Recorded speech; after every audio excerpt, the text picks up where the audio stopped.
Why does a lender say yes or no? Is it the life that I've led? Is it the shape of my head? I just wanna know. Why does a lender say yes or no? Hello, this is J. Mike Perkins, and welcome to Music and Mortgage. So, why does a lender say yes or no? Well, it mostly comes down to this: the Big Five to qualify.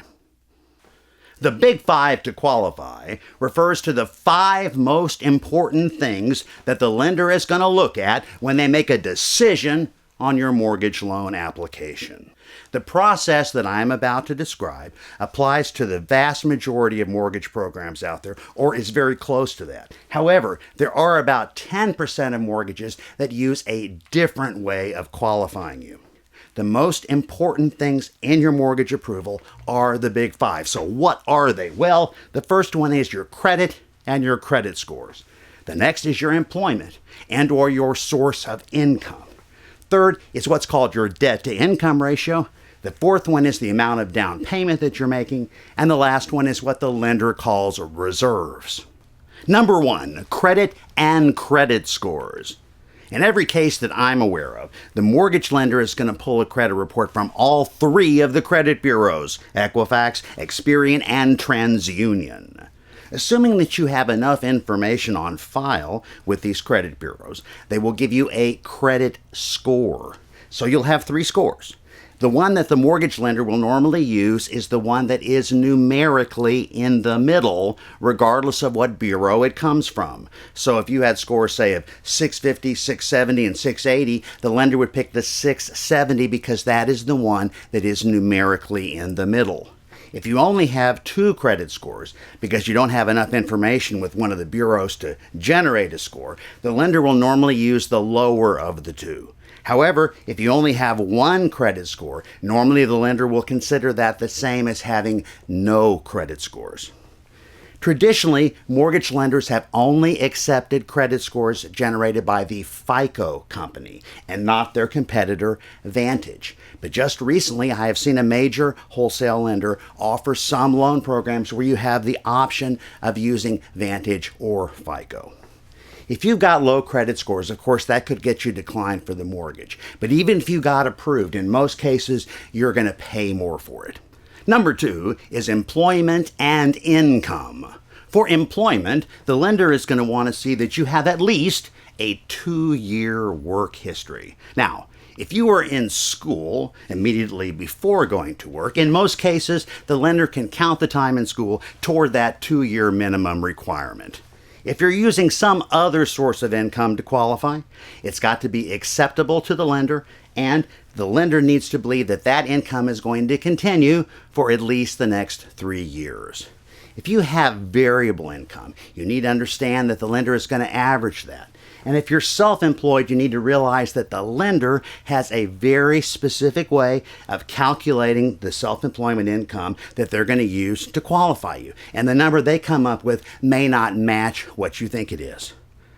Now, if your income is the same every month, like you're on a salary, or you work a straight 40 hours, or you've got some other fixed income like Social Security, and that's all that you need to qualify for the mortgage, then calculating what income number the lender is going to use is easy. But in other cases, this is more difficult. If the following situations apply to you, I strongly suggest that you have a lender, a competent loan officer, someone like myself, review your documents before you go out to buy a house.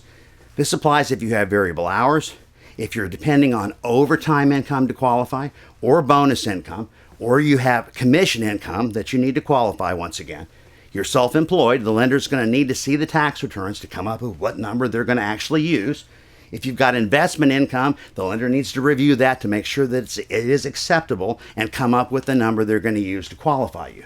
If you've got trust income, once again, the lender's going to want to see some of those documents and make sure that it is acceptable and that it's going to continue for at least the next 3 years. If you've got property rental income, the lender needs to see your tax returns to see what expenses you're taking off that rental to come up with what income number they're going to actually use. If your child support is variable, and once again, you need that income to qualify, then the lender needs to review that situation to come up with a number that they're going to actually use to qualify you. Number 3, debt to income ratio. Your debt to income ratio is quite simply how much of your income is taken up by your debt payments expressed as a percentage. If you had $500 of payments and you had income of $1,000 a month, you would have a debt to income ratio of 50%. Typically, the lender will look at 2 ratios depending on the loan program. The first one is the house payment with taxes and insurance, even if you pay them separately, divided by your income. Then they'll look at a total debt to income ratio, the house payment, plus your other payments divided by your income. One of the things that's difficult to understand about debt to income ratio is it varies. It depends on the loan program, and then it depends on your specific situation. And it's difficult to tell someone what their maximum debt to income ratio is up front without getting all of their documents and putting it into the system. 4, down payment. Different loan programs are going to have different minimum down payment requirements.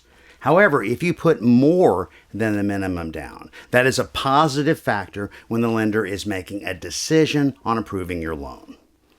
Number 5 is what the lender calls reserves.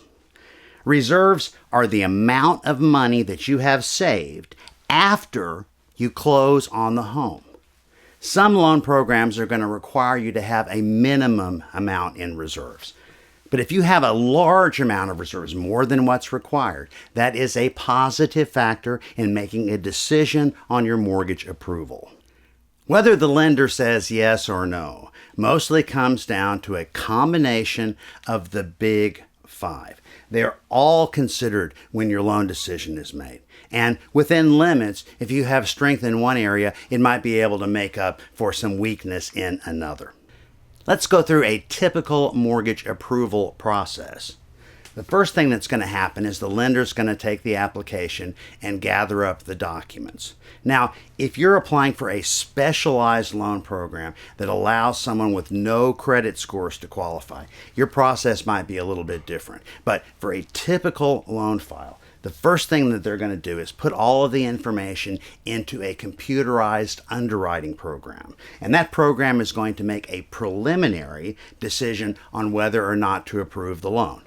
If it's a conventional mortgage, in most cases, this computer decision is binding, assuming that the information that was put into the computer is correct.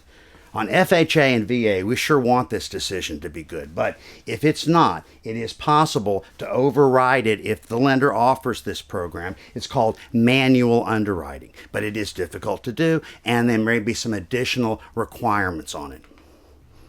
Thank you very much for watching. If you're watching this on YouTube, please help my channel by hitting like and subscribe. And now, more music.